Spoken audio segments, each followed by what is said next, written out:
C'è grande preoccupazione di industriali e artigiani per le nuove tasse contenute nella manovra economica, in particolare plastic tax e sugar tax. Per questo nel pomeriggio l'assessore regionale Elena Donazzan ha convocato un tavolo intersettoriale nella sede di Veneto Lavoro, invitando categorie e sindacati.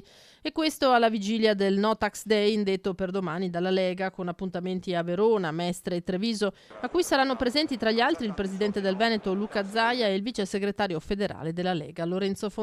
Esponenti del nostro movimento e gente che anche comunque ha avuto ruoli economici all'interno del nostro movimento spiegherà quella che è la nostra proposta, la nostra ricetta per un fisco che sia più equo, un fisco che ci consenta di dare sviluppo alle nostre aziende, di dare risorse ai nostri cittadini. No alle tasse introdotte dal governo giallorosso e no alla sudditanza all'Europa. Il voto in Gran Bretagna ha dato uno scossone all'Unione, secondo il governatore Zaia. Il popolo ha approfittato di questa elezione per dare un segnale all'Europa e un segnale forte.